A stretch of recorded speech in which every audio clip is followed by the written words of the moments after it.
Donc, bonjour à toutes et tous, bienvenue pour ce 49e webinaire organisé par le réseau Rappel, qui est consacré aujourd'hui à la lutte contre la précarité énergétique en Europe. Donc, selon l'agence Eurostat, c'est 35 millions d'Européens, près de 8% de la population qui est concernée par le phénomène en 2020. Et donc, au lendemain de la journée de l'Europe, on a souhaité proposer un webinaire dédié à la manière dont le sujet est approché, aussi bien à l'échelle de plusieurs pays européens, mais également au sein même de l'Union européenne en tant qu'institution. Et donc pour ça, on a trois intervenants aujourd'hui. Didier Bosboeuf, qui est conseiller scientifique à l'ADEME et animateur du groupe de travail de l'Observatoire national de la précarité énergétique, le groupe de travail Europe, accompagné de Jean-Sébastien Brock, qui est consultant-chercheur à la Fondation de recherche IEECP.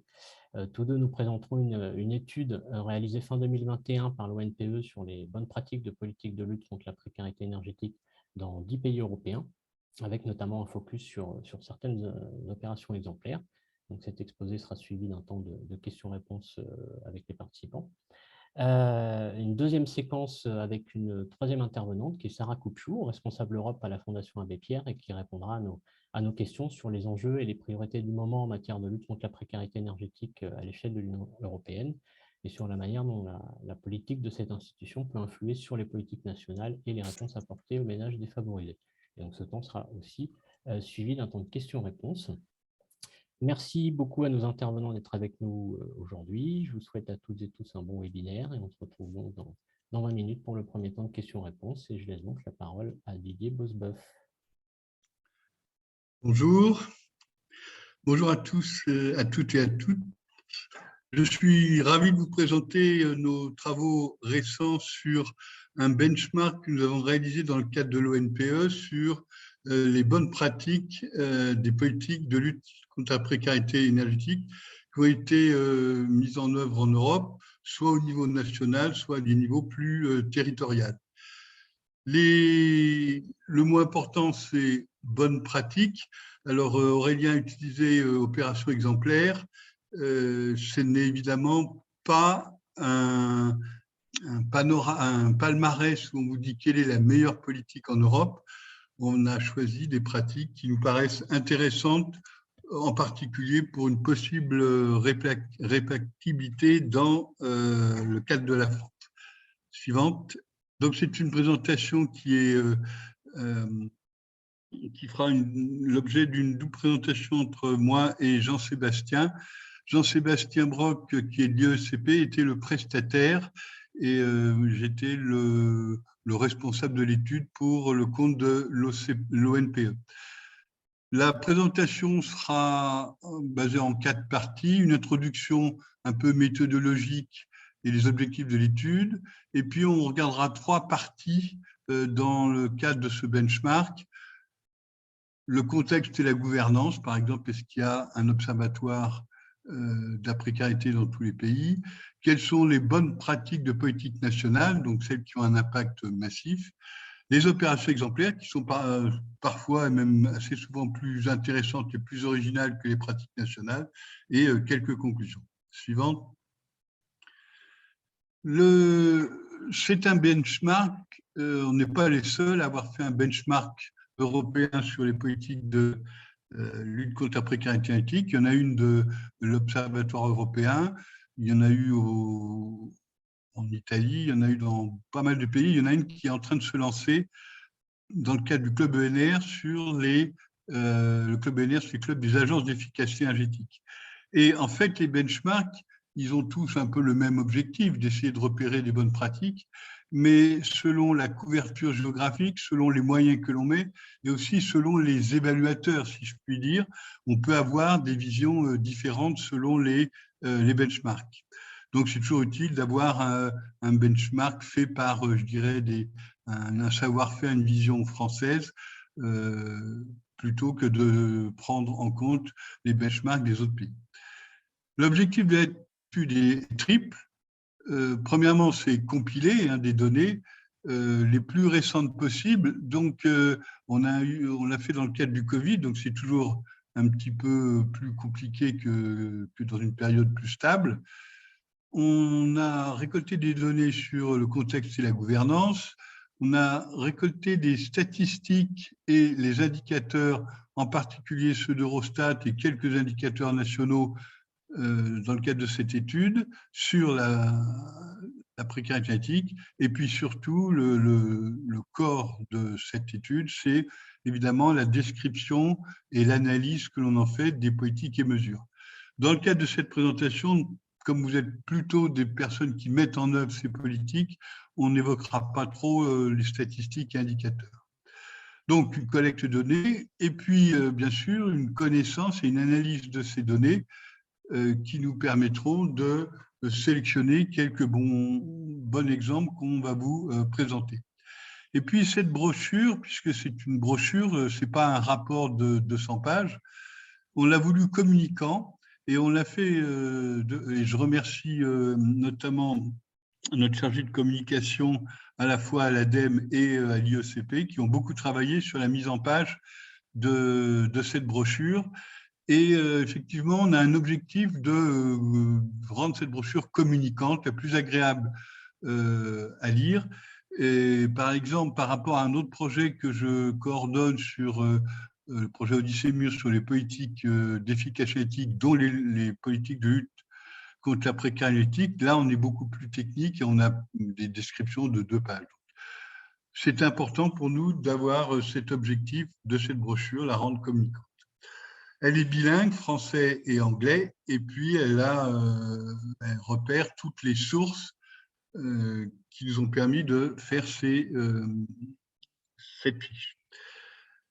L'objectif fondamental aussi, c'est de créer un réseau et faciliter l'échange d'expériences entre ceux qui nous ont donné les données et puis à l'intérieur de l'ONP. Suivant. Donc, ce qu'on va vous présenter, c'est la synthèse qu'on a faite de cette étude, sachant que l'étude comprend à la fois cette synthèse, mais surtout 10 fiches pays plus une fiche Europe qui sont dessinées sur le même format de 4 pages que je vais vous montrer tout à l'heure. Donc, quelques mots sur la méthodologie. On a sélectionné 10 pays pour des raisons financières, si je puis dire, et on a essayé de sélectionner des pays qui ont un contexte économique différent, qui ont un contexte géographique et énergétique différent, et puis aussi ceux qui avaient fait quelque chose. En particulier, s'ils avaient plutôt un observatoire dédié ou s'ils avaient des mesures qu'on comprenait bien et qui étaient clairement identifiées. La collecte de données, elle s'est faite à partir de références bibliographiques, en particulier les plans nationaux énergie-climat ou les statistiques Eurostat pour les indicateurs, des sources officielles nationales comme les ministères ou les agences de l'énergie, les bases de données existantes, donc la base de données de l'Observatoire européen sur la précarité énergétique, et puis la base de données MUR, qui est une base de données sur toutes les politiques d'efficacité énergétique en Europe, qui couvre à peu près 2500 mesures. Et puis d'autres sources liées à des recherches spécifiques. Donc, on a un format de 4 pages que je vais vous montrer tout de suite. Et puis, très important, la validation. Nos contacts nationaux, par rapport en Grèce, en Italie, nous ont proposé les mesures qui leur paraissaient plus intéressantes, et ils ont validé ce que l'on a retenu de leur description des mesures. Et puis l'ONPE, le groupe Europe que j'avais le plaisir d'animer, a validé et relis plusieurs fois cette étude. Suivante.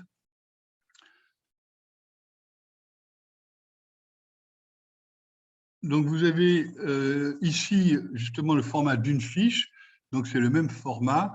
Première page, tout ce qui concerne le contexte et la gouvernance. Est-ce qu'il y a un observatoire? Est-ce qu'il y a une définition, par exemple? Le deuxième, c'est sur les statistiques. Donc là, c'est la fiche France, où on voit que sur les 6 indicateurs Eurostat qu'on a choisis, on est plutôt mieux que la moyenne européenne qui est en bleu. Et puis, on a aussi montré des tendances et quelquefois, on a mentionné des indicateurs nationaux. Troisième page, la politique nationale. On a essayé d'être le plus exhaustif avec 2 catégories principales. les aides à l'énergie et puis les politiques vraiment d'efficacité énergétique liées à la précarité énergétique. Et puis, on a fait un zoom sur une politique qui nous paraissait intéressante. Par exemple, dans le cas de la France, ce n'est pas une surprise, on a pris les certificats d'économie d'énergie. Et puis, la dernière page, c'est les opérations exemplaires qui, elles, sont beaucoup plus territoriales. Suivant. Donc, c'est un même format. Et là, vous avez notre échantillon de 10 pays. Et vous voyez que c'est assez simple à comprendre. On a des pays du nord de l'Europe, des pays méditerranéens, Espagne Sud, des pays de l'Est, qui, par exemple, comme la Bulgarie, est certainement le pays où il y a le plus de précarité énergétique en Europe. Donc, vous voyez un échantillon assez large. Vous remarquerez l'absence de pays du nord de l'Europe qui, en général, n'ont pas de politique de précarité énergétique proprement dit. Ils ont des politiques sociales dans lesquelles ils traitent les problèmes énergétiques.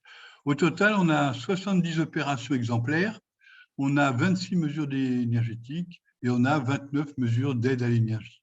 Donc, on a un échantillon relativement important de mesures à discuter et à présenter. Suivant. Quelques précautions de lecture. Donc, les données sont fin 2020. Il y a toujours un temps de latence entre la collecte de données et l'analyse. Et donc, on est un petit peu au début, je dirais, de la pandémie.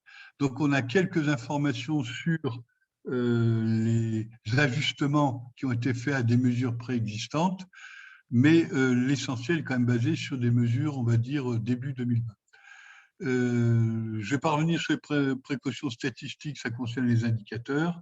Et les précautions sur les politiques et mesures, on est bien d'accord que ce n'est pas une liste non exhaustive. On a fait une sélection des principales mesures en lien avec les experts nationaux. Bon. Donc, j'ai laissé la parole à Jean-Sébastien qui a réalisé l'étude, les interviews avec nos camarades des pays européens. Donc, Jean-Sébastien, je te laisse la parole. Merci Didier, bonjour à tous. Donc, on va, pour la suite, comme l'a dit Didier, pour la suite de la présentation, on va suivre la structure des fiches, mais on ne présentera pas la partie sur les indicateurs. Donc, très rapidement, sur les aspects de contexte et de gouvernance, on voit évidemment une diversité d'approches en fonction des contextes de chacun des pays, à la fois de leur part des niveaux de prix de l'énergie en parité de pouvoir d'achat et puis aussi en fonction on va dire, des cultures politiques, et notamment par rapport soit à l'État-providence, soit aux aides sociales, comme le disait Didier pour les pays scandinaves, par exemple. Mais on a quand même regroupé les pays par approche similaire, et on a 3 catégories principales. Les premiers sont des pays où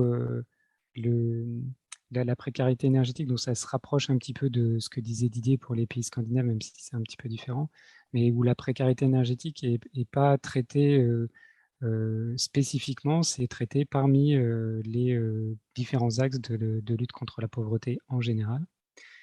Donc là, on a l'Allemagne, la Bulgarie, la Roumanie qui rentrent dans cette catégorie-là. On a une approche intermédiaire où la problématique de précarité énergétique est reconnue à part entière, mais il n'y a pas de mesure de politique d'économie d'énergie spécifique à la précarité énergétique. Et je reviendrai là-dessus dans un instant. Et le troisième groupe, c'est les pays dans lesquels on a à la fois cette reconnaissance de la problématique de précarité énergétique et des mesures d'économie d'énergie qui sont avec des objectifs spécifiques de lutte contre la précarité énergétique. Pourquoi on regarde cette variable des mesures d'économie d'énergie spécifiques ou non? C'est que dans l'ensemble des pays, on retrouve des aides à l'énergie, donc ce n'est pas différenciant entre les pays d'avoir des aides à l'énergie. Donc les aides à l'énergie, c'est par exemple en France les chèques énergie, alors qu'à l'inverse, voilà, on a très peu d'aides à la pierre de type Habiter Mieux, par exemple en France. Ça, on retrouve relativement peu d'approches similaires dans les autres pays. Sur l'aspect contexte, on regarde aussi les approches d'observation. Donc voilà, on ne va pas détailler les informations sur les indicateurs aujourd'hui, mais très rapidement, c'est intéressant de regarder quelles sont les autres sources d'informations que les indicateurs Eurostat. Donc Aurélien mentionnait en introduction le nombre d'Européens qui seraient concernés par la précarité énergétique selon Eurostat. Donc en général, c'est l'indicateur qui concerne la difficulté à se chauffer suffisamment l'hiver. Mais on voit, donc ces indicateurs Eurostat sont très utiles. Ils font partie de ceux qu'on a repris dans l'étude. Ils sont très utiles pour pouvoir avoir une base de comparaison et des indicateurs qui sont harmonisés entre les pays, même si en pratique, dans la collecte des données, il peut y avoir quand même quelques différences. Mais par rapport à certainement la connaissance que vous avez de la précarité énergétique, du fait que c'est multifactoriel, etc., ces indicateurs standards ont certaines limites et ne reflètent pas en particulier les spécificités de chacun des pays. Et donc, c'est intéressant de savoir si ces pays disposent de données propres qui construisent selon leur propre méthodologie. Et dans ce cadre-là, on a encore 3 catégories. On a des pays où on trouve uniquement des études ponctuelles qui peuvent être soit un rapport qui a été commandité par un ministère à un moment donné, ou plus souvent soit des labos de recherche ou des ONG ou des think tanks qui vont produire un rapport pour faire avancer le sujet de la précarité énergétique dans le débat public. Donc ça, c'est le premier groupe en gris. Et après, les 2 autres pays ont des productions plus régulières et même annuelles de données sur la précarité énergétique dans leur pays, avec une différence entre des pays, donc le Royaume-Uni et l'Espagne, où c'est des rapports annuels, où il n'y a pas, d'un point de vue organisationnel, il n'y a pas d'observatoire à proprement parler, mais il y a un organisme, en général le ministère en charge de l'énergie, qui est responsable de mettre à jour un rapport avec des indicateurs définis officiellement. Et après, on a 4 pays qui ont un observatoire, comme peut l'avoir la France avec l'ONPE, sachant que, et c'est le point qui est en bas de la diapo, il y a une spécificité de l'ONPE, c'est que c'est le seul observatoire qui fournit des données non seulement sur les indicateurs de précarité, mais aussi sur les politiques qui sont mises en œuvre. Et ça, c'est une des leçons de cette revue, c'est qu'il y a très peu de suivi, en tout cas dans la durée, des politiques de lutte contre la précarité énergétique. Donc, il y a une très nette amélioration des connaissances sur le phénomène, sur les indicateurs, etc., avec beaucoup de discussions dans le domaine de la recherche, mais beaucoup moins de données facilement disponibles sur les résultats des politiques qui sont mises en œuvre pour lutter contre la précarité énergétique. Donc, plus concrètement sur les politiques, on va les aborder en deux groupes, celle d'aide à l'énergie et celle d'économie d'énergie et d'aide à la pierre. Donc, celle d'aide à l'énergie, c'est ce qui correspond chez nous à tout ce qui est chèque énergie, aide aux impayés, etc. En gros, c'est toutes les politiques qui sont là pour aider les ménages à payer leurs factures et à éviter d'être déconnectés et sans fourniture d'énergie. Ce qu'on voit, c'est que suivant les pays, différentes approches peuvent être utilisées entre les tarifs sociaux, les aides directes versées automatiquement, les aides qui sont incluses dans l'aide au logement, comme en Allemagne et en Pologne.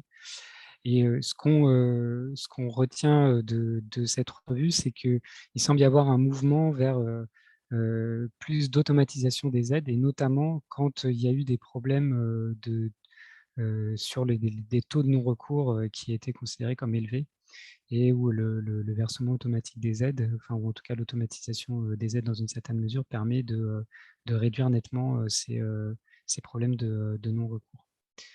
Voilà. Et là-dessus, il semblerait que le système français, et notamment l'expérimentation puis la mise en œuvre pleine échelle du chèque énergie, a sans doute été une source d'inspiration pour l'Espagne et l'Italie. Sur les mesures d'économie d'énergie et d'aide à la pierre, on a essayé de les regarder en distinguant de quelle manière elles prennent en compte une dimension sociale. Parce que là, on n'a pas mis toutes les mesures, par exemple pour la rénovation énergétique. On a mis celles qui, selon nos contacts nationaux, parfois on n'était pas toujours complètement d'accord pour certaines mesures, mais qui pour eux avaient une dimension sociale. Donc là, on a 3 niveaux. Le premier niveau, ça correspond à s'assurer que tout le monde peut effectivement bénéficier de la mesure en place. Par exemple, si le crédit d'impôt en France, on sait très bien qu'il n'était pas accessible à tous les ménages, du fait qu'il y avait un décalage dans le versement, etc. Donc là, les mesures qui sont retenues ici, c'est des mesures où, a priori, même les ménages qui sont en difficulté peuvent en bénéficier d'une manière ou d'une autre. Le deuxième niveau, c'est des mesures avec des critères sociaux. Donc là, en général, ce que ça donne, c'est qu'on va avoir des taux d'aide qui vont être différenciés selon alors, plusieurs critères, dont des critères sociaux qui peuvent être soit le niveau de revenu ou l'éligibilité à certaines aides sociales, et avec donc des taux d'aide qui vont être plus importants pour les ménages qui sont caractérisés comme plus en difficulté ou plus en précarité. Et la dernière catégorie, qui est les mesures qui sont dédiées à la précarité énergétique. Qu'est-ce qu'on entend par ça? Ça veut dire que c'est des mesures dont ne peuvent bénéficier que des ménages satisfaisant à certains critères d'éligibilité, qui là encore sont le plus souvent basés sur des seuils de revenus ou l'éligibilité à d'autres aides sociales. Donc, ce qu'on retient sur les mesures d'économie d'énergie, c'est que dans le tableau précédent, c'était principalement des aides pour la rénovation énergétique, hein, pour être très clair. Il y a relativement peu de mesures nationales qui portent sur les équipements électriques. Ce qui peut se comprendre parce que le chauffage, c'est le principal usage pour les ménages. Mais ce qui peut poser quand même problème dans certains pays, notamment quand les prix de l'électricité sont élevés et ou comme dans certaines régions d'Espagne où ça peut être la principale cause de précarité énergétique parce que les besoins en chauffage sont moindres. L'autre point, c'est que de fait, on a l'impression qu'il y a une articulation entre les mesures nationales et les initiatives locales. Les mesures nationales ayant plus de budget pouvant se cibler sur les actions qui nécessitent plus d'investissement, donc principalement les actions de rénovation, et les initiatives locales étant, du fait de leur budget moindre, plus ciblées sur des actions qu'on va dire à bas coût, tout ce qui est remplacement des ampoules, multiprise avec interrupteur, petite isolation du type calfeutrage, etc. Voilà. Après, sur l'aspect ciblage, vu que le temps passe, on y reviendra dans les questions si vous le souhaitez. En exemple de mesures, donc là, on en a retenu 3, mais je vais en présenter une principalement et on pourra revenir sur les autres si vous le souhaitez dans les questions. Je vais prendre l'exemple de la Belgique et en fait, c'est plus précisément que la Belgique, c'est la Wallonie. Et ce qu'on a trouvé intéressant, c'est qu'il y a la Wallonie a mis en place, alors c'est peut-être au fil du temps, c'était pas forcément pensé comme ça au départ, mais en tout cas, toujours est-il qu'aujourd'hui, ils ont une combinaison de mesures qui permet de pouvoir avoir des solutions en fonction des situations des ménages et en fonction notamment de leur niveau soit leur capacité d'investissement, soit leur niveau de précarité, ça dépend comment on le voit. La première mesure, c'est plutôt pour des ménages qui sont dans le bas de la classe moyenne, mais qui vont quand même pouvoir investir et faire des travaux. Et dans ce cas-là, ce qui est intéressant, c'est que c'est une mesure, là, pour le coup, qui est nationale, ouverte à tous les ménages, mais le taux d'aide varie d'un facteur 1 à 6, donc c'est vraiment important, hein, de 1 à 6, entre les ménages les plus aisés et les ménages avec les plus bas revenus. Et par ailleurs, c'est complété par un prêt qui est fourni par une institution de crédit social, donc ce qui permet aux ménages qui n'auraient pas forcément accès au crédit dans le circuit bancaire classique de pouvoir couvrir le reste à charge avec on va dire un prêt social. Le deuxième dispositif, c'est intermédiaire avec du coup là c'est une aide qui couvre à 100% des actions à hauteur d'un budget de 1300, un peu plus de 1 300 €. Et donc là, c'est pour des ménages qui ont une situation stable en termes de logement, mais qui n'ont pas forcément de capacité d'investissement. Et le dernier dispositif, ça va être plutôt pour les ménages qui sont les plus précarisés, avec vraiment là un suivi individualisé en lien avec les services sociaux. Sur les opérations exemplaires, Aurélien et Sarah, vous n'hésitez pas à me dire si on est déjà un peu trop loin au niveau de temps. Là, vous avez un tableau, le but, c'est pas que je le décrive en détail, c'est plutôt un tableau qui peut servir d'entrée. Si vous êtes intéressé par un type d'opération en particulier, ça vous permet de voir dans quelle fiche vous allez pouvoir trouver des des exemples qui correspondent à ce type d'opération, et ça permet aussi de montrer la diversité, qu'on a des opérations un peu partout et vraiment de différentes formes, sachant que l'objectif de l'étude, c'était clairement pas d'être exhaustif. Dans la page 4 des fiches, on a sélectionné au maximum 6 opérations ou 6 initiatives. Dans certains pays, il y en aurait eu beaucoup plus, c'est le cas de la France. Dans d'autres, ça a parfois été un peu plus difficile d'en trouver, pas forcément parce qu'elles n'existent pas, mais parce que elles ne sont pas centralisées ou elles sont disponibles qu'en en langue nationale ou très peu documentées. Et donc, dans ce cas-là, on a complété les opérations locales par des mises en œuvre locales de projets européens. C'est les petits chiffres que vous voyez en noir sur cette diapo. Donc, en conclusion sur les opérations exemplaires, donc mis à part leur diversité, peut-être la conclusion principale, c'est que c'est difficile de trouver il y a relativement peu d'opérations où on voit qu'elles sont en place depuis longtemps, qu'elles ont obtenu des résultats dans la durée et qu'elles ont réussi à changer d'échelle.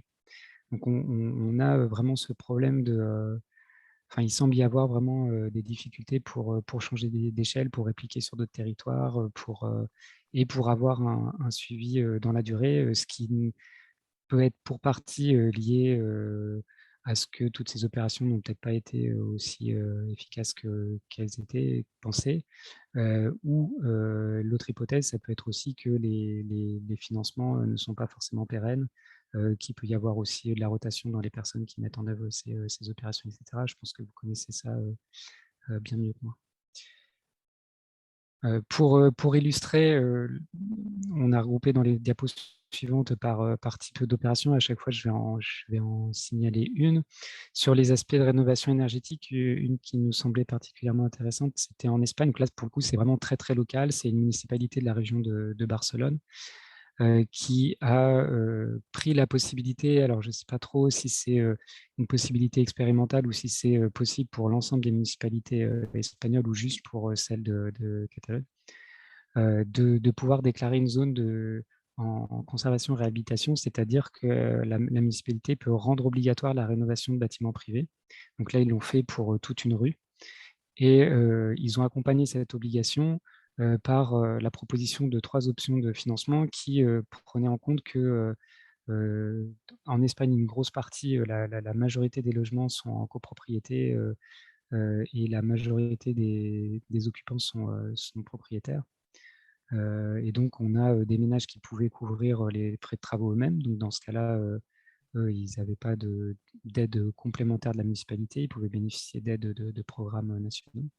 Ensuite, ceux qui avaient des capacités d'investissement, mais qui avaient besoin d'aide, pouvaient avoir un prêt à taux zéro. Et ceux qui sont avec le moins de ressources et l'impossibilité d'avoir accès à du crédit, avaient une solution qui peut correspondre un peu à ce qui est en train de se mettre en place, si j'ai bien compris, avec le prêt avance de rénovation, où c'est la municipalité qui prend en charge les travaux. Et la municipalité récupère son investissement le jour où le logement est soit mis en vente, soit transmis, quoi. Voilà, donc c'est ce que ça veut dire la dette inscrite au registre foncier. Sur les autres actions d'économie d'énergie, donc en particulier celles qui sont sur les aspects d'économie d'électricité, là, bon, c'est pas forcément un programme très original, vous en avez peut-être déjà entendu parler sans doute. C'est le programme Caritas en Allemagne. Mais là, mené par Caritas en Allemagne, ce qui nous semblait intéressant, c'est que c'est un des rares programmes qui existe vraiment depuis longtemps, donc avec un suivi dans la durée et une bonne réplicabilité, parce qu'au fil des ans, il y a de plus en plus de villes, de relais locaux dans de plus en plus de villes qui ont été mis en place, avec aujourd'hui plus de 1000 conseillers dans plus de 150 villes. Donc c'est un des rares exemples où on a cet effet progressivement de réplicabilité, de changement d'échelle. Et le dernier exemple là, qui est plutôt sur la partie ENR et communauté d'énergie. Donc là aussi, On l'a choisi pour aujourd'hui dans ce webinaire parce qu'il y avait cet effet de réplicabilité et de changement d'échelle. C'est le revenu énergie en Italie. Le principe, c'est que ça a d'abord été une expérimentation qui a été menée par je sais plus si c'est le gestionnaire de réseau ou le régulateur de l'énergie, donc je sais plus si c'est l'équivalent de la CRE ou d'Enedis en partenariat avec une municipalité. Ils ont mis en place un système où des panneaux étaient installés gratuitement pour des ménages qui satisfaisaient à certaines conditions de revenus et d'éligibilité aux aides sociales. Ces ménages bénéficiaient de l'électricité produite en autoconsommation. Évidemment, il y a toujours une part d'excès puisque la production ne correspond pas tout le temps à la consommation. Et cette part d'excès qui est réinjectée dans le réseau, le revenu de cette partie réinjectée dans le réseau va à un fonds qui permet de financer d'autres panneaux pour d'autres ménages. Donc l'opération a été plutôt concluante. Alors, il ne faut pas s'attendre à un effet de remboursement via... voilà, comment dire, il faut attendre quand même pas mal d'années avant qu'un panneau puisse en financer un autre. Mais en tout cas, ça permet d'avoir un fonds renouvelable, renouvelable au sens du financement, pour financer les actions. Et ça a donné lieu après à une loi, enfin un article de loi qui a permis aux régions qui le souhaitent de se saisir de... Parce qu'il y a derrière aussi évidemment des conditions juridiques qui permettent de mettre en place ce programme. Et donc qui permettent aux régions italiennes qui le souhaitent de mettre en place ce type de dispositif sur leur territoire. Donc là, voilà, c'est parti d'une expérimentation locale et maintenant c'est en train de s'étendre dans d'autres territoires en Italie. Pour terminer, donc là, c'est des diapos plus de documentation que vous trouverez sur le fichier que vous pourrez accéder après la présentation. C'est une liste des projets européens qui sont financés dans le cadre du programme Horizon 2020. Et qui sont sur les sujets Horizon 2020 qui traitent de la précarité énergétique. Et donc là, ce que vous verrez sur ces diapos, c'est là, on n'est que sur les projets qui sont en cours ou qui viennent juste de terminer. Il y en avait avant, il y en aura après, donc il y a 2 diapos, donc vous voyez déjà qu'il y en a beaucoup. Et encore, je n'ai pas mis... certains d'entre vous sont peut-être dans des projets qui sont financés dans le cadre des programmes Interreg. Donc, il y a d'autres projets aussi européens sur la précarité énergétique financés par d'autres sources, en particulier les programmes Interreg. Et donc, on voit que depuis 4-5 ans, il y a de plus en plus d'appels à projets sur ces thématiques et par conséquent de projets qui sont financés, qui sont autant de sources d'inspiration pour trouver des initiatives intéressantes, des sources d'information, et aussi éventuellement pour identifier des partenaires si vous seriez intéressé vous-même de participer plus tard à des projets européens. Je me permets d'intervenir, Jean-Sébastien. Il faut qu'on conclue. Il va nous rester 3 minutes pour les conclusions. Pour conclusion, c'est parfait. Je vais aller très vite parce que les conclusions, la plupart des éléments ont été déjà présentés. Par rapport Didier a rappelé que on a fait cette étude en 2020-2021, donc la plupart de la collecte d'informations a été faite en 2020, donc très clairement, c'est un état des lieux à un moment donné. Et aujourd'hui, la situation est bien différente avec la crise des prix de l'énergie qu'on connaît. Mais cela dit, ce qui est intéressant de voir, c'est que le constat qu'on a fait, c'est-à-dire le fait qu'il y avait beaucoup plus que les premières mesures qui sont mises en œuvre sont des mesures d'aide à l'énergie, ce qui peut se comprendre parce que c'est la manière de réagir le plus vite et de faire face à l'urgence. C'est aussi là-dessus qu'on s'appuie quand on est dans des situations de crise.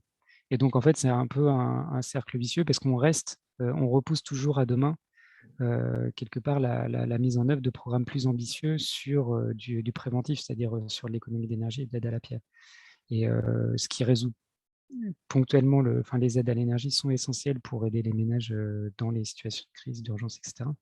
Mais ce qui résout pas leur problème dans la durée et ce qui présente un problème budgétaire aussi important, parce que si les prix de l'énergie restent élevés, toute cette dépense augmente et continue, alors que l'avantage des programmes de rénovation, normalement, c'est même s'ils ne solutionne peut-être pas complètement la problématique de précarité énergétique, au moins ils la réduisent durablement.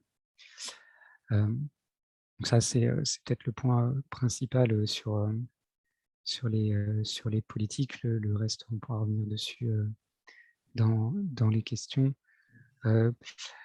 Et en termes de stratégie, ce qu'on voit, on peut faire le parallèle ici avec l'évolution des C2E en France, des certificats d'économie d'énergie, et le fait que maintenant la part précarité énergétique est ciblée sur la catégorie très, très modeste. Je crois que si ça s'appelle toujours comme ça. Et là, on voit un peu cette idée, c'est-à-dire que du point qui est marqué ici, l'équilibre entre soit on cherche à contrer les effets régressifs des politiques, c'est-à-dire typiquement les certificats d'économie d'énergie entraînent une hausse des prix de l'énergie puisque les programmes sont financés via les factures, les prix pratiqués par les fournisseurs. Et donc, on peut, c'était, je pense, la justification au départ d'avoir une cible précarité énergétique assez large pour dire, voilà, on essaye de compenser ça pour l'ensemble des ménages pour lesquels ça va être plus difficile du fait de la hausse des prix d'énergie. Ou alors, on a un ciblage plus qui va vraiment plus sur les ménages les plus vulnérables, mais ce qui, en général, est plus complexe si on veut être vraiment efficace, parce que le critère de revenu ne va pas être le seul critère pertinent pour ces ciblages. Et on retrouve dans tous les pays des débats sur quels critères utiliser pour les ciblages. Et en pratique, les programmes restent relativement pragmatiques et on s'appuie sur des critères existants, soit l'éligibilité aux aides sociales ou les critères de revenus. Voilà, je vais arrêter là, je vais laisser Didier conclure. C'est très bon. On a plus d'une centaine de cas au total, donc évidemment, on n'a pas pu tout présenter. Et même les conclusions, on peut avoir différentes approches. Par exemple, il est clair qu'il y a assez peu de politiques de lutte de la précarité énergétique dans le transport, sur la mobilité, sur les appareils électriques. Il y a assez peu d'expérience de pénétration des renouvelables. Donc ça, c'est des chantiers, à mon avis, qu'il faudrait développer. Donc, on a plusieurs types d'angles d'approche des conclusions. Juste ce petit transparent pour finir. Bon, ça fait 40 ans que je travaille sur les comparaisons internationales et sur les présentations des politiques. Et je voulais vous informer de la situation sur le French bashing, qui est de façon générale par les anglo-saxons et aussi même interne à la France. Et justement, vous connaissez les palmarès sur les hôpitaux, les palmarès sur les universités. Mais tout récemment, on a mis en place 2 scoreboards, 2 palmarès, un européen que je coordonne dans le cadre du projet du CIMUR et un au niveau mondial fait par l'AC3E. C'est une association américaine. Et je vous ai mis ici le résultat de l'AC3E. Mais nous sommes champions du monde de la mise en œuvre de la politique d'efficacité énergétique. Alors, ce n'est pas la précarité énergétique, mais c'est l'efficacité énergétique.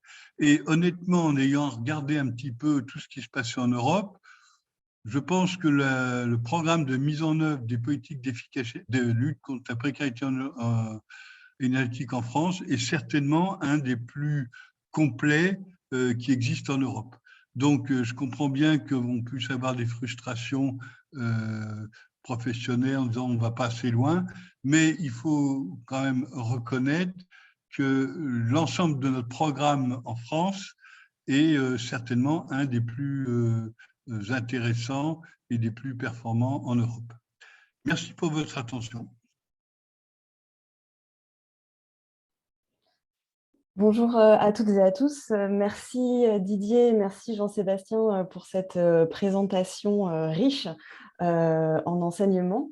Je rappelle que la brochure est disponible sur le site de l'ONPE. Jean-Sébastien a indiqué en début de webinaire le lien dans la fenêtre de conversation. Donc, je vous invite à vous y rendre pour prendre connaissance de l'intégralité de cette brochure.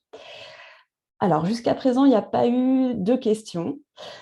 Du coup, je pense que la présentation était assez claire. En revanche, si vous souhaitez compléter, Jean-Sébastien, parfois vous êtes passé un petit peu rapidement parce que vous souhaitiez respecter scrupuleusement le timing qui vous était imparti.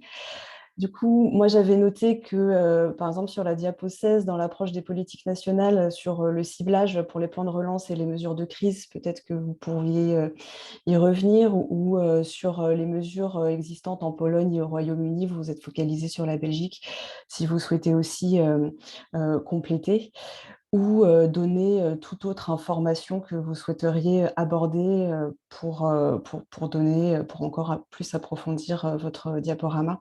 Du coup, je vous laisse libre. Peut-être que les questions arriveront pendant ce temps-là. Merci Sarah. Si je reviens là sur la question du ciblage, on l'avait regardé rapidement, les plans de c'était vers début 2021, je pense, les plans de relance d'un certain nombre de pays commençaient à sortir. Maintenant, ce serait intéressant de regarder à nouveau, en particulier sur ce qui se fait dans les mesures actuelles pour faire face au prix élevé de l'énergie. Mais ce qui était intéressant dans les plans de relance, c'est qu'on avait en général, la plupart des pays ont augmenté leur budget pour la rénovation énergétique, parce que ça cochait un certain nombre de cases, et ça leur permettait aussi de se remettre sur une bonne trajectoire pour atteindre leurs objectifs énergie-climat, enfin voilà, et plus une relance de l'économie. Enfin, bref, c'était des mesures assez intéressantes sur un certain nombre de plans. Mais ces mesures-là avaient, alors qu'on était, clairement, suite à la crise Covid, on est dans un contexte socio-économique très particulier. Ça ne se reflétait pas vraiment dans les mesures mises en place, et on avait souvent des augmentations de budget qui étaient ponctuelles parce que les plans de relance ont un budget exceptionnel, donc enfin exceptionnel au sens qu'il est accordé sur une durée limitée, voilà, pour des raisons conjoncturelles. Et donc on était assez souvent sur des logiques de premier arrivé, premier servi. Or, très clairement, et je pense que tous les participants au webinaire pourraient témoigner là-dessus. Quand on est sur du premier arrivé, premier servi, ce n'est pas les plus vulnérables qui vont être les premiers à se manifester, parce qu'ils auront moins accès à l'information, parce qu'ils pourront pas, ils n'ont pas le capital d'épargne, etc., pour pouvoir faire une avance s'il y a besoin de faire une avance, etc. etc. Donc, qu'est-ce que ça veut dire? Ça veut dire que oui, on va rénover des logements, mais au final, on va se retrouver à ce que ces programmes de rénovation énergétique, potentiellement, ils accroissent les inégalités, parce qu'on va surtout rénover les logements des personnes qui ont les capacités de rénover, qui vont donc avoir des logements dans lesquels ils auront moins de dépenses plus tard et qui, en plus, auront une valeur immobilière supérieure. Donc, eux, ils seront tout à fait gagnants dans l'opération, et à côté de ça, ceux qui sont en précarité, ils n'auront pas bénéficié de ces mesures. Alors, on peut espérer que le contexte étant,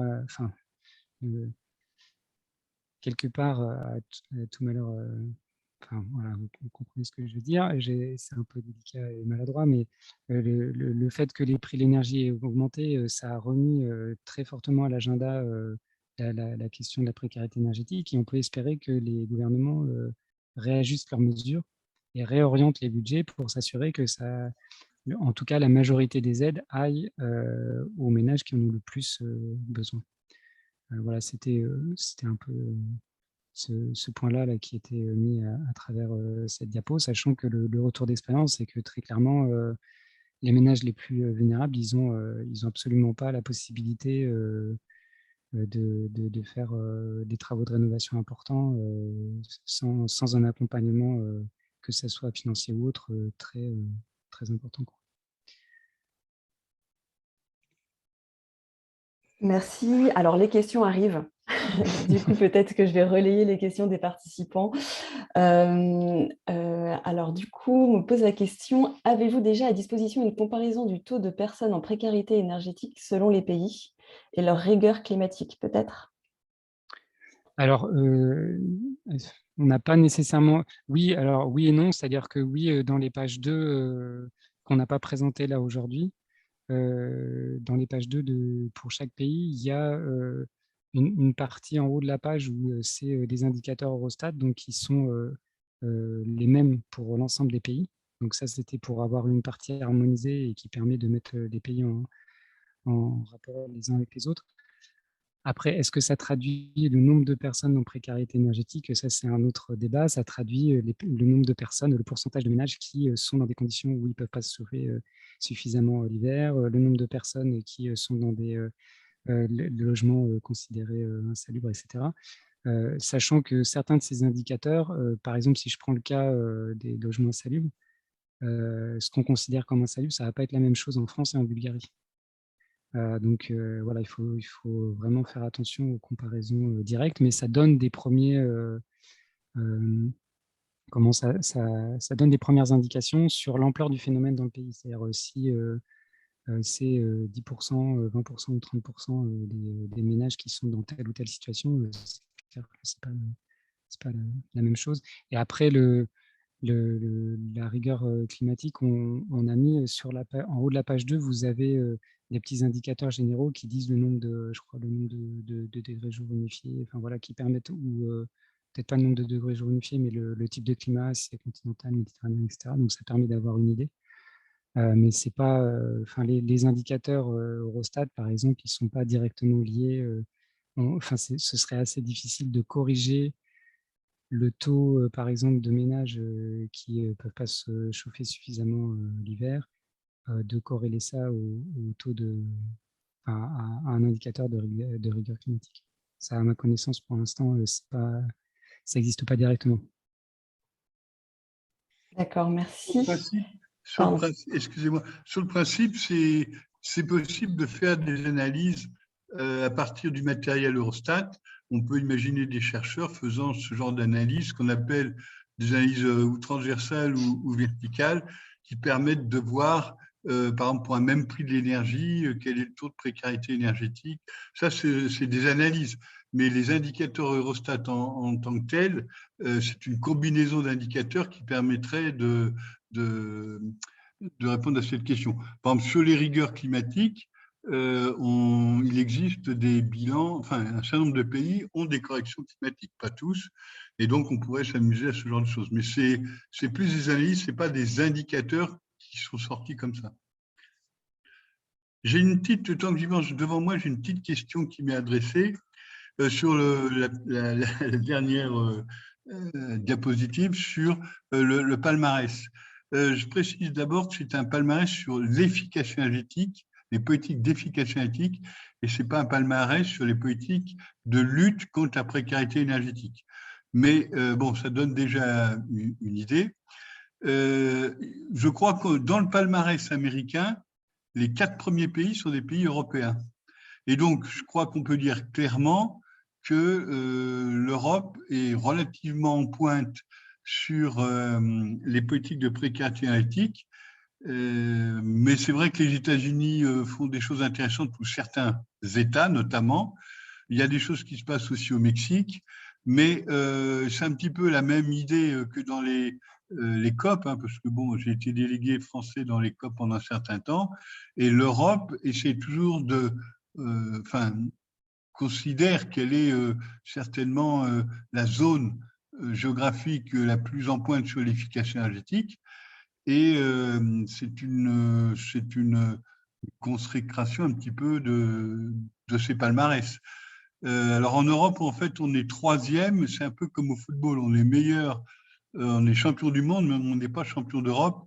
C'est parce que dans le palmarès américain, il n'y a que les grands pays, alors que dans le palmarès européen, on doit être 3 ou 4e, mais avant nous, il y a un pays balte et puis il y a l'Irlande. Donc voilà, ça dépend des critères que l'on a. Mais moi, l'idée que je voulais faire passer, c'est que bon, on a quand même une bonne expérience en France et il y a pas mal de pays qui utilisent nos idées. Ceci dit, ça va très vite. Je vois par exemple le Portugal actuellement fait beaucoup de recherches, beaucoup de travaux sur la précarité énergétique. Merci Didier pour cette réponse. Alors, une autre question, qu'en est-il de la précarité énergétique liée aux mobilités? Est-elle traitée dans d'autres pays européens? Alors, c'est clairement, on a ciblé la recherche sur plutôt sur le résidentiel, sur les mesures dans le résidentiel. Parce que justement, la partie de précarité énergétique liée au transport est moins développée. Typiquement, pour l'instant, il n'y a pas vraiment d'indicateur. Il y a eu, je sais qu'il y a Yamina Saeb qui a fait une étude là-dessus, sans doute pour le compte de European Climate Foundation. Donc ça se développe, mais pour l'instant, c'est beaucoup moins présent que toutes les mesures sur les logements. Ça, c'est très clair parce que la définition de précarité énergétique liée à la mobilité ou au transport, là, déjà qu'il n'y a pas forcément un accord sur la précarité énergétique liée au logement. Sur les transports, je pense que c'est encore moins le cas, même si peut-être que Sarah Couchon en parlera tout à l'heure, même si dans le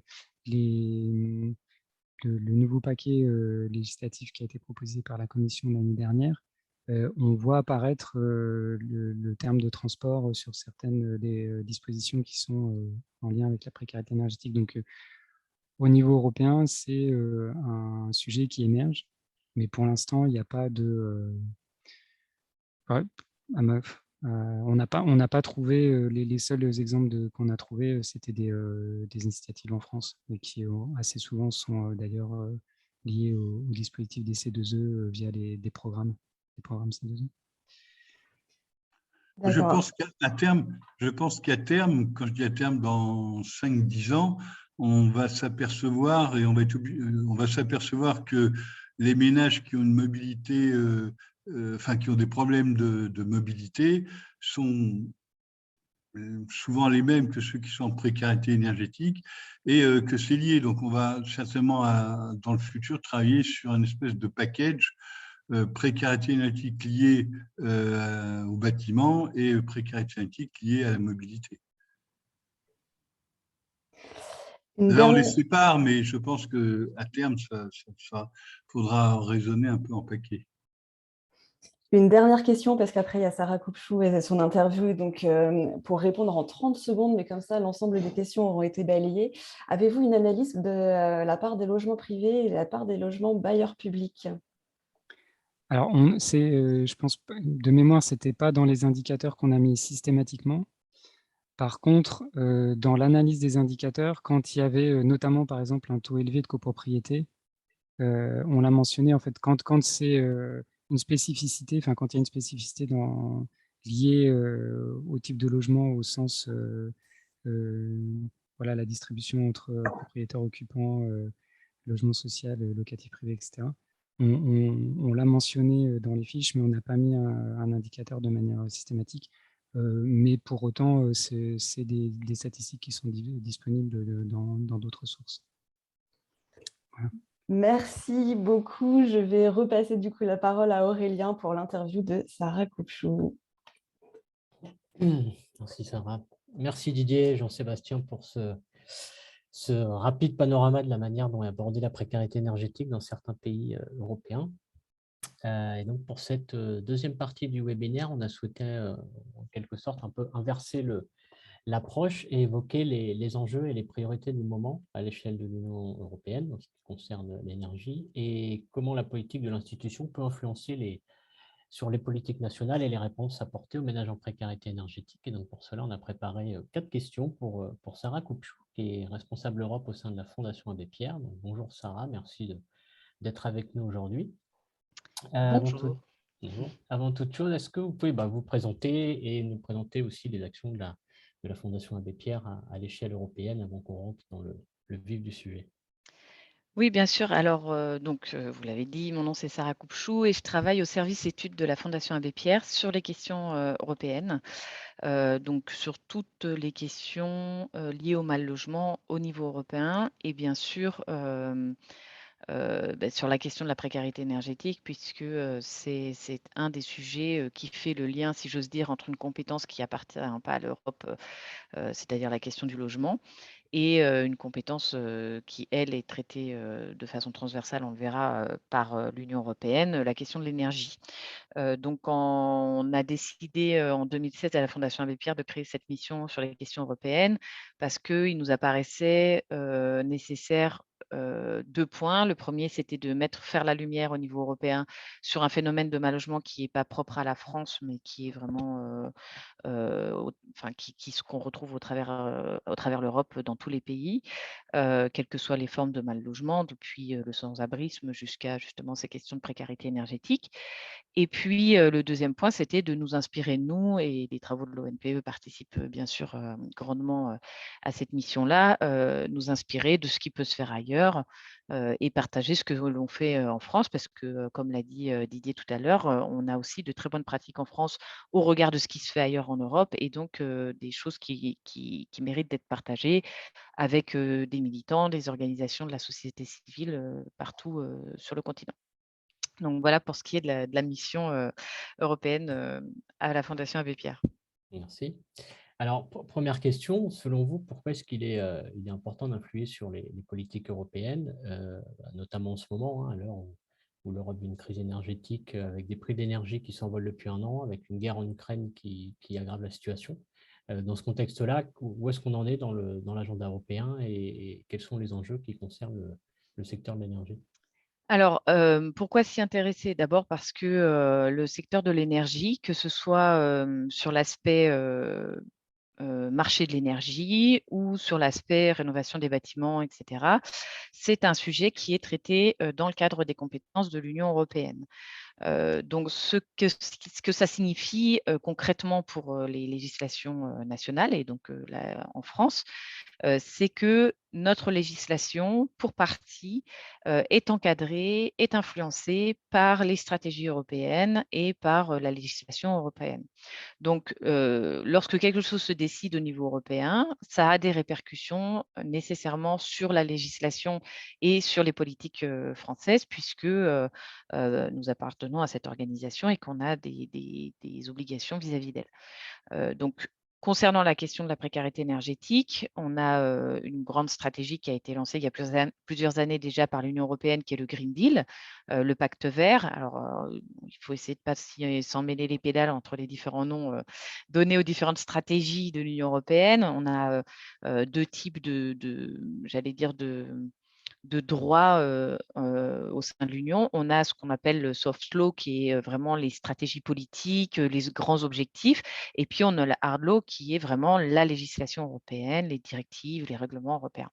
Donc, entre le Green Deal, qui fixe des objectifs de décarbonation, notamment de l'ensemble des secteurs au sein de l'Union européenne, et aujourd'hui, vous l'avez dit, la crise sur les prix de l'énergie avec la guerre en Ukraine, il y a vraiment plusieurs initiatives au sein de l'UE qui méritent d'être regardées déjà depuis plusieurs années, mais encore plus aujourd'hui, pour pouvoir essayer d'influencer et pouvoir apporter, si j'ose dire, la voix des sans-voix, c'est-à-dire rappeler que les enjeux autour de la question de l'énergie, ils sont évidemment climatiques, mais qui sont, parce que ça tourne beaucoup autour de ça, mais qui sont aussi sociaux.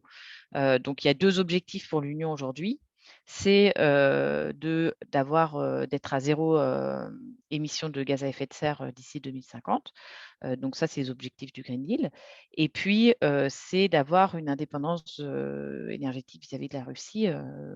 On en a beaucoup entendu parler ces derniers temps, avec notamment la stratégie Repower EU. Donc, l'idée étant de faire évoluer les marchés de l'énergie pour pouvoir être le plus indépendant possible vis-à-vis des sources d'énergie de la Russie.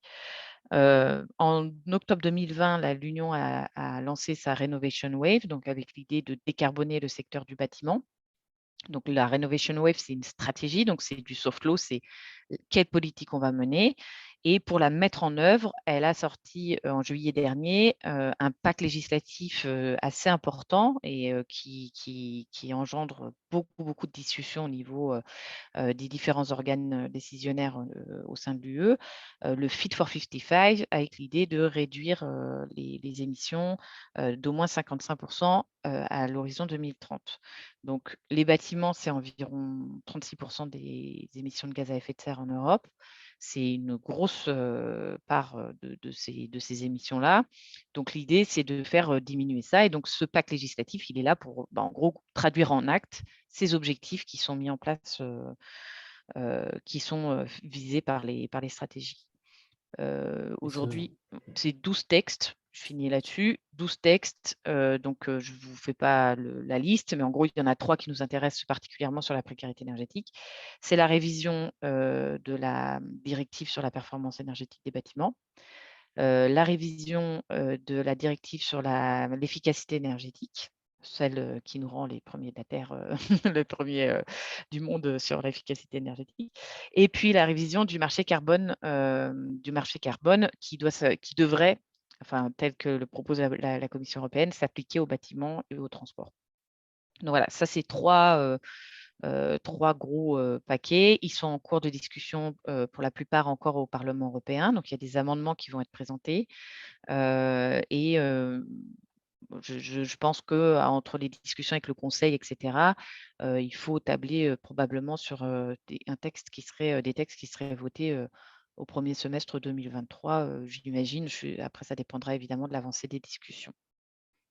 Voilà pour le contexte. Sur la directive européenne pour la performance énergétique des bâtiments, de manière peut-être un peu plus spécifique, dans quelle mesure ça peut favoriser la rénovation des passoires thermiques et dans quelle mesure ça peut s'appliquer après derrière au niveau national?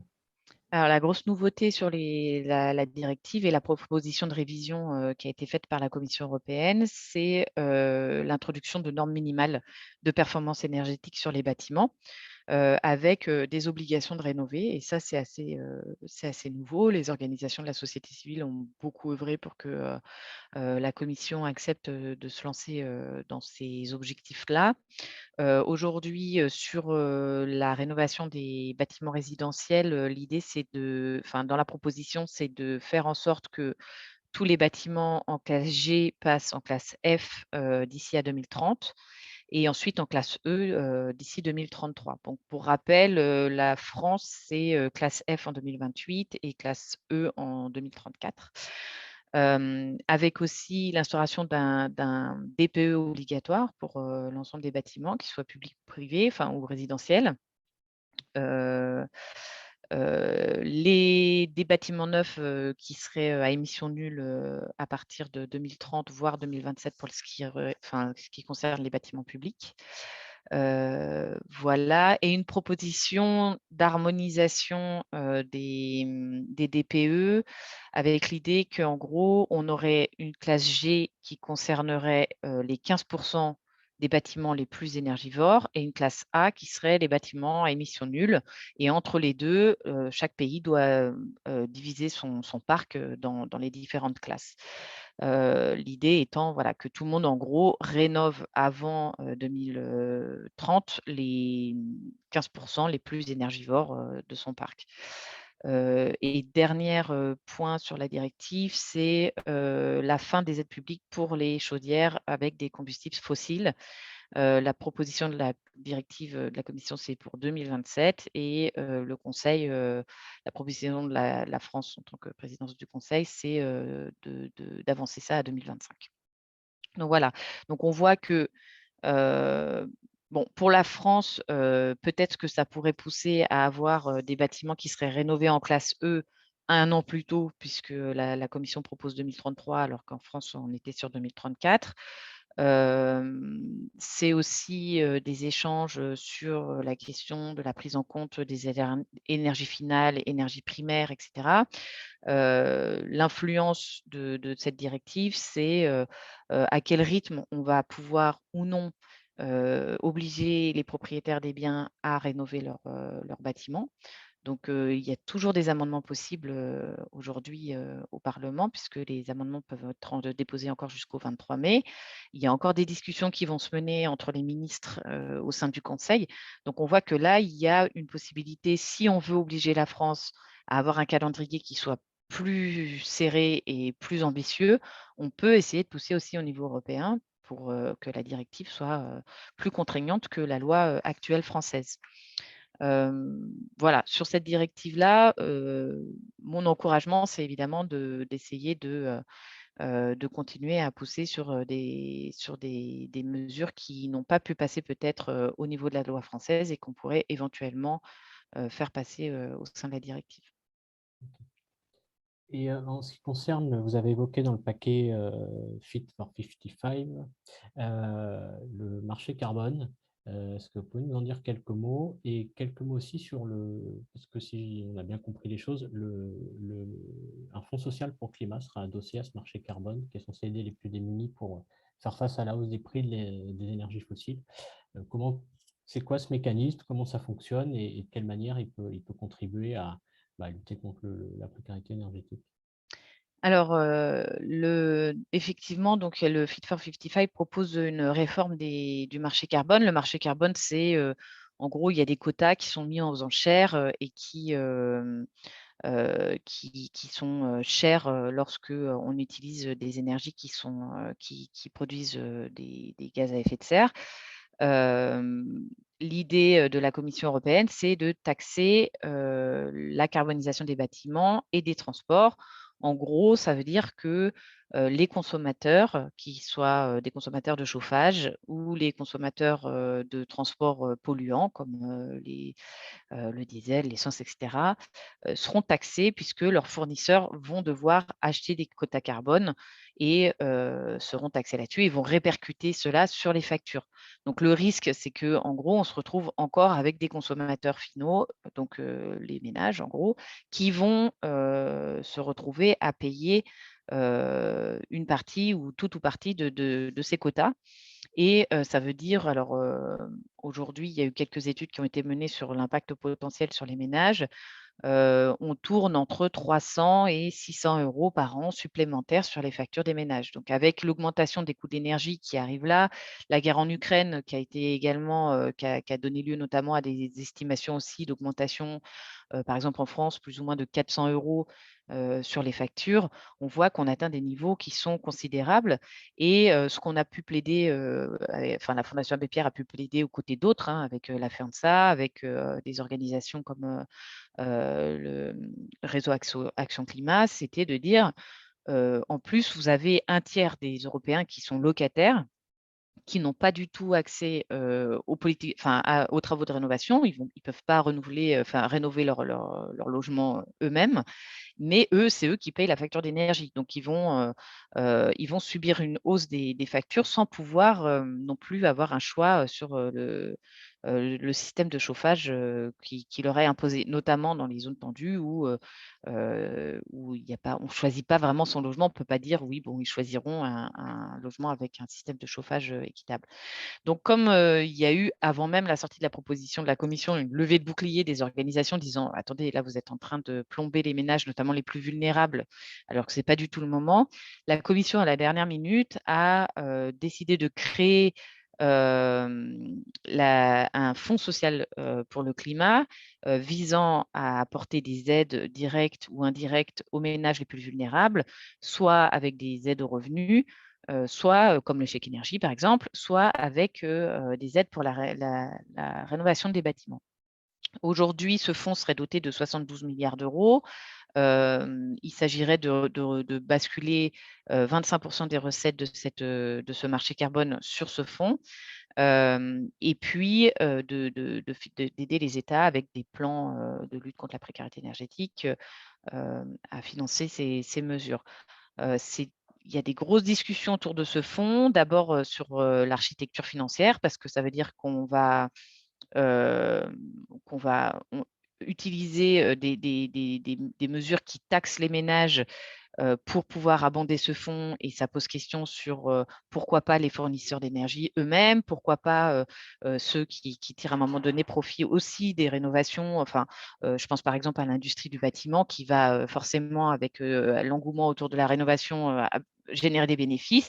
Donc, pourquoi le faire porter aux ménages?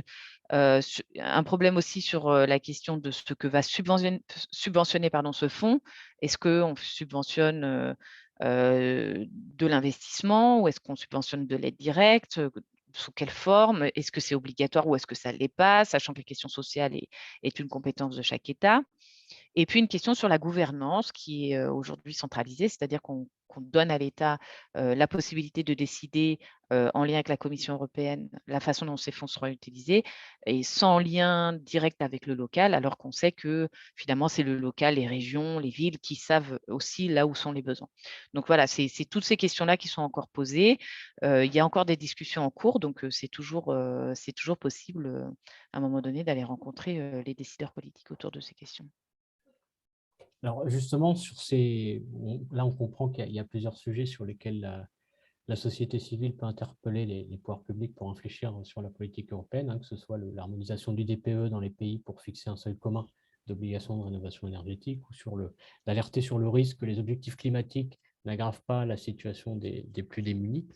Comment est-ce que les acteurs, qui sont membres du rappel par exemple, est-ce qu'ils peuvent porter ces sujets à leur niveau? Et de manière plus générale, quel peut être le rôle des organisations de la société civile dans le processus législatif européen? Et est-ce que, bon, permet une petite question subsidiaire, le fait que la France aussi soit jusqu'au 30 juin présidente du Conseil de l'Union européenne peut être un levier. Enfin, voilà, Alors, oui, la façon dont on peut influer, c'est évidemment avec tous les pouvoirs, si j'ose dire. Donc, c'est interpeller le gouvernement, comme vous l'avez dit, qui est aujourd'hui à la tête du Conseil de l'UE, et donc qui a aussi un rôle à jouer un petit peu. Bon, ça ne lui confère pas un pouvoir énorme en réalité, mais quand même, c'est quand même, en tant que, j'allais dire, chef d'orchestre, il a quand même son rôle à jouer. Donc, pouvoir influer, enfin, pousser auprès du gouvernement sur les mesures qui nous semblent importantes, auprès des députés européens aussi, qui vont être en charge dans les différentes commissions de la discussion des textes et de l'apport des amendements et des rapports finaux. Et puis aussi auprès de la Commission européenne, pourquoi pas, qui est toujours preneuse aussi des positionnements de la société civile. D'ailleurs, elle organise très souvent des consultations, et je pense que c'est intéressant de se tenir au courant des consultations qui sont organisées, parce que Heu, les différents lobbies, eux, ne manquent pas d'y répondre, et parfois en masse. Je peux vous donner l'exemple, par exemple, d'une consultation qui avait eu lieu en début d'année sur les locations de courte durée type Airbnb, et il y a eu 5 000 consultations, et les 90 c'était des hôtes et des plateformes, et la société civile, elle, les personnes mal logées, et cetera, n'ont pas connaissance, ne participent que peu à ces initiatives. Donc, vraiment se tenir au courant des consultations, pouvoir donner son avis, d'autant que le réseau a une expertise qui peut partager, et qui est suffisamment solide pour pouvoir alimenter valablement la réflexion. Donc suivre l'actualité, c'est important, je pense, parce qu'il y a, je l'ai dit, toute cette question législative, mais il y a aussi toute la soft law, donc les stratégies qui sont mises en place par l'UE. Je pense par exemple, avec Repower EU et la volonté de la Commission de se détacher de la Russie, il y a une volonté, par exemple, de valoriser tout ce qui est le solaire. Ça aura une influence sur la façon dont on va développer l'industrie du solaire, avoir des subventions sur le solaire, et cetera. Et donc, si vous estimez que ce n'est pas la solution, ou que, au contraire, c'est très bien, peut-être que c'est intéressant d'avoir des rapports, des relations avec la Commission européenne sur ce sujet, et de leur apporter votre vision de terrain, parce que clairement, la Commission européenne, elle est parfois très, très loin des enjeux et de l'impact de sa législation en pratique sur les territoires. Donc, c'est important. Voilà, je pense que c'est important de suivre toutes ces questions-là. Et sur ces consultations, elles prennent quelle forme en fait? Est-ce qu'il faut aller régulièrement sur le site de l'UE pour les trouver? Est-ce qu'il y a un réseau qui Alors oui, il y a un relaye site qui s'appelle Aviosay, je crois, donnez votre avis et il suffit de s'inscrire, ils ont une espèce d'alerte quoi, en donnant les sujets qui sont intéressants, pour nous et ensuite vous recevez un mail dès qu'il y a une consultation qui est organisée sur ces sujets-là. Donc c'est très simple, enfin, il faut s'y retrouver un petit peu dans le dédale des sites de l'Union européenne, mais je pourrais vous envoyer le site, avec plaisir évidemment. Volontiers. Merci beaucoup, Sarah, pour ces réponses. Je vais passer la parole à Sarah Derbaumet pour la partie questions-réponses des participants. Oui, merci beaucoup. Merci Sarah de vous être prêtée au jeu de l'interview. Merci Aurélien, c'était une première. C'était très très bien. Du coup, nous avons une seule question pour l'instant. J'espère elle en fera arriver d'autres pendant votre réponse. Donc, c'est Didier Bosbeuf qui nous pose cette question. Il y a toujours des discussions sur la définition de la précarité énergétique dans le cas de l'IPBD. Quelle est la position de la France par rapport aux propositions de la Commission? Je n'ai pas la réponse à cette question. Je sais que effectivement, ce sont la question de la définition de la précarité énergétique est centrale parce que évidemment, c'est ce qui va aussi déterminer les indicateurs qui seront pris en charge derrière. C'est aussi la question de la définition des consommateurs vulnérables. Qu'est-ce qu'on appelle un consommateur vulnérable? On n'a pas une définition qui est harmonisée au niveau européen.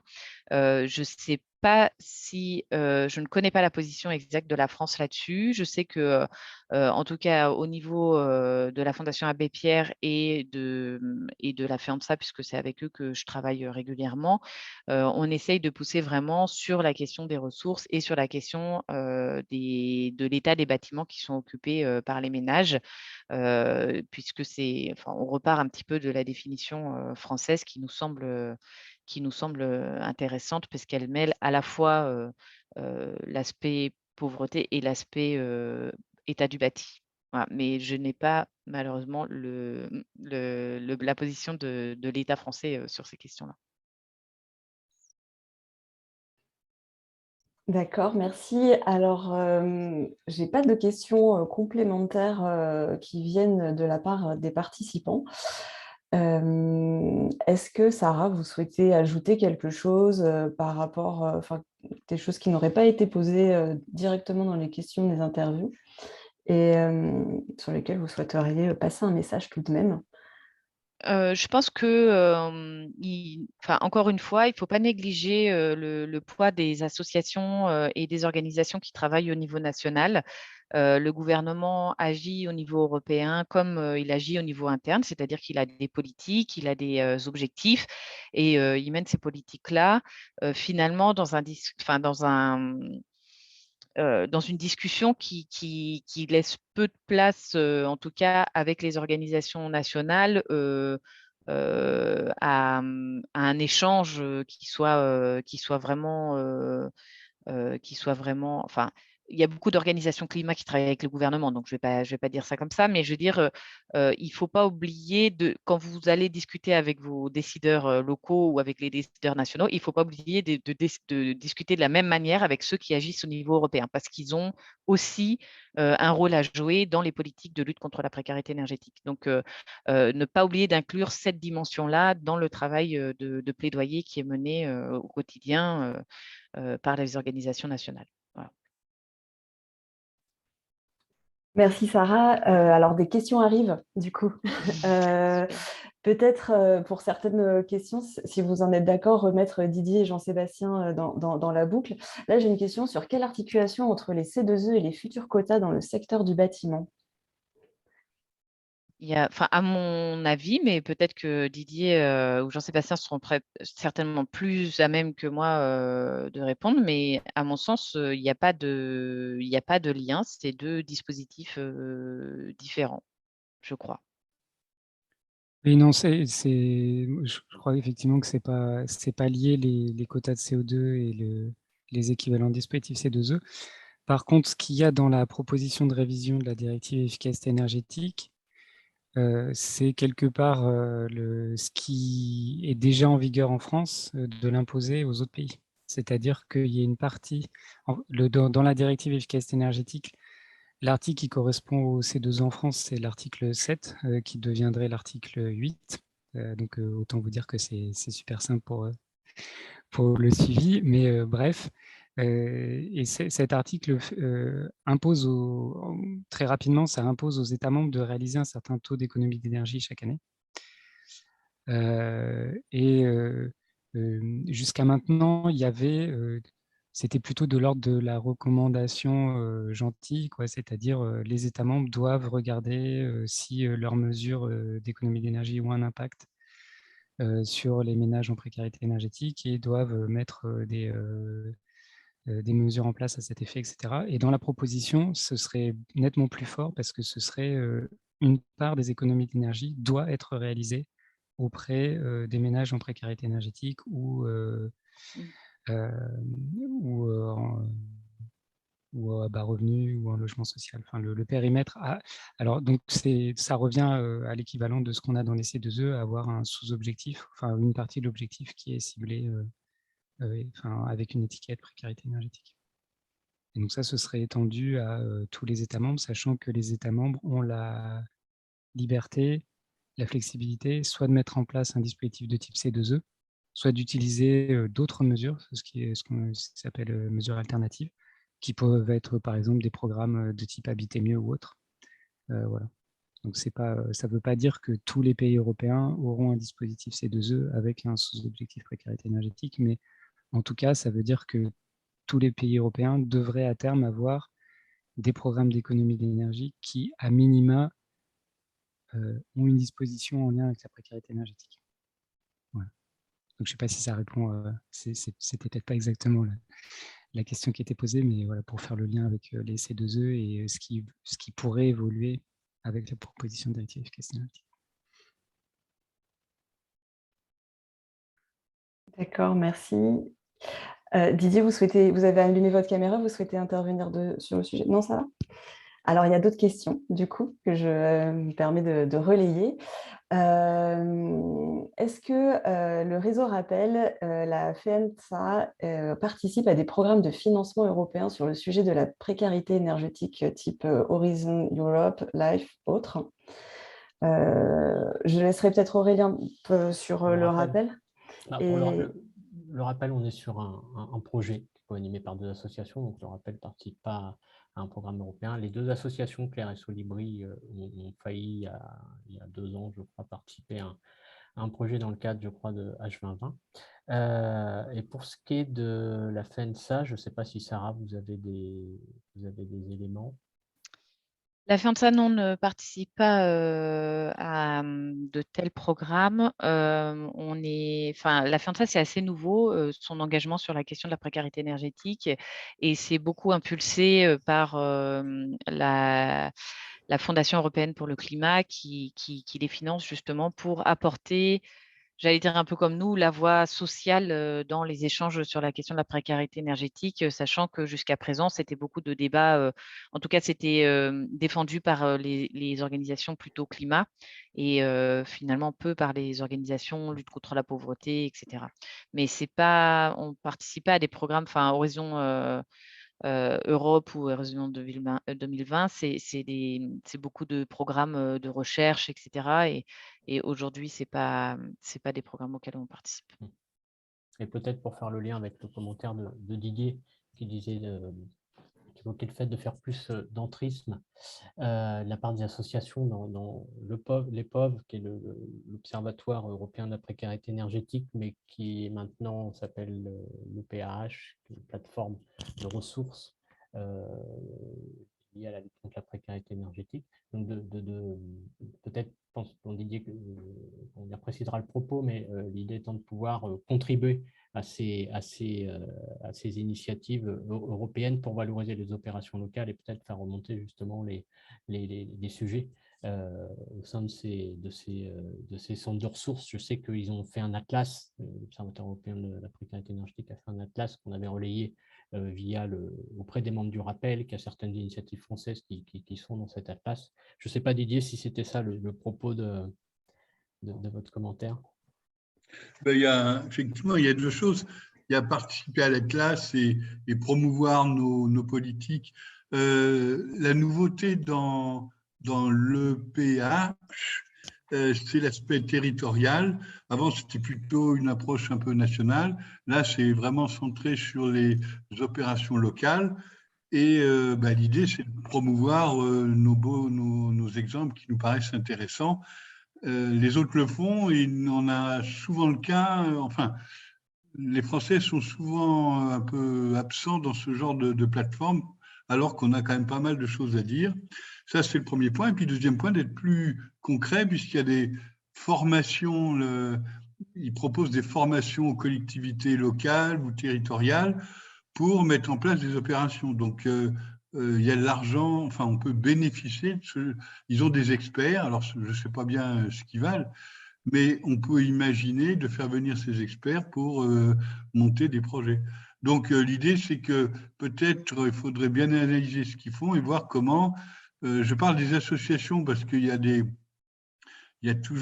consultants ou il y a d'autres personnes qui savent très bien faire, mais peut-être que les associations qui ont moins l'habitude de travailler au niveau européen hésitent, mais il faut voir ce qu'on peut en retirer concrètement. En dehors de la plateforme, c'est assez simple. Hein.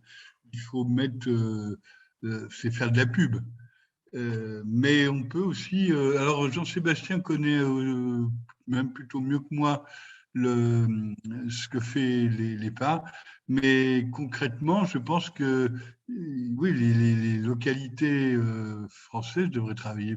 Alors, est-ce que c'est un problème? Est-ce que c'est aux localités de prendre l'initiative de participer aux travaux de l'EPOV ou est-ce que c'est aux associations qui travaillent avec les localités? Ça, peut-être Jean-Sébastien, tu sais peut-être plus que moi. Comment on peut faire bénéficier des associations le programme de travail de l'EPA, pardon. Non, je suis pas un expert là-dessus. Ce que je sais, c'est qu'ils font des appels. Voilà, ils publient les sessions de formation, etc. C'est principalement en ligne. Voilà, je pense qu'il y a possibilité de s'inscrire à une sorte de newsletter, etc. pour être informé. Et c'est le Ils meilleur font des moyen opérations sur place. Quelquefois, ils viennent sur place. Après, oui, peut-être, mais le gros de leur activité, ça reste en ligne. Et de toute manière, je pense que le plus simple, c'est d'aller sur leur site, de s'inscrire à leur newsletter et, voilà, et de participer à leurs événements. Et puis effectivement, il n'y a pas dans le consortium de l'EPA, il n'y a pas de partenaire français. Très bien, je vais vous poser la dernière question avant de conclure. Certains participants seraient intéressés de savoir si vous pouviez donner vos contacts ou pas. Évidemment. Évidemment. Oui, moi je suis d'accord. Pas LinkedIn parce que je ne suis pas trop dans ce truc-là, mais bien que ma fille essaye de m'y pousser. Non, parce que ma fille écoute, donc c'est pour ça. Bonjour Jeanne, comment vas-tu? Donc je vous envoie mon adresse email, hein, c'est assez simple. D'accord. Si vous êtes intéressé.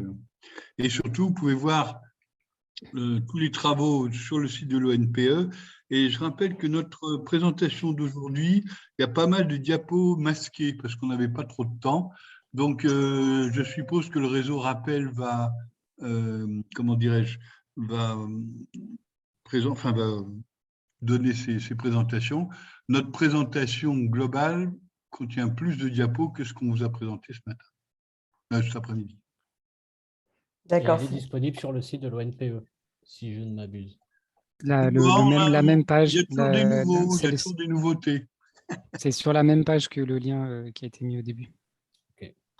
Avec les fiches. On mettra ce diaporama-là sur la page du webinaire, si vous êtes d'accord, comme ça, il y aura plus de... Il y a un bonus dans cette présentation, oui. C'est qu'il y avait, dans la présentation qui est sur le site de l'ONPE, qui a été faite l'année dernière, il n'y avait pas les diapos de la fin avec la liste des projets européens. Voilà. Bien, merci pour ce bonus spécial rappel. Et le palmarès. Et le palmarès de Didier, bien sûr. Allez, il est l'heure de conclure. Un grand merci à tous les participants qui ont participé à ce webinaire et puis aussi à nos intervenants, Sarah, Didier, Jean-Sébastien, pour vos contributions, pour présentations et vos retours d'expérience. On espère que ce webinaire aura permis de répondre à certaines questions des participants et puis aussi donner envie d'approfondir davantage le sujet européen. Didier, vous l'avez fait, mais du coup, toute l'étude, la brochure ONPE est disponible sur le site de l'ONPE avec notamment une carte interactive qui permet d'accéder aux fiches pays. Ce webinaire, je vous rappelle qu'il sera mis en ligne. Il était enregistré. Il sera mis en ligne d'ici quelques jours. Donc, si vous souhaitez le réécouter, voire le partager avec d'autres collègues, ce sera toujours intéressant. Et n'hésitez pas à nous faire remonter vos idées de sujets ou de retours d'expérience, car nous, dans le cadre de l'animation du rappel, on est toujours preneurs d'idées pour l'organisation des webinaires du réseau. Je vous dis au revoir, encore merci à tous et bonne fin de journée. À bientôt. Merci beaucoup. Merci. Au revoir. Merci, au revoir. Merci pour l'invitation. Merci beaucoup. Au revoir.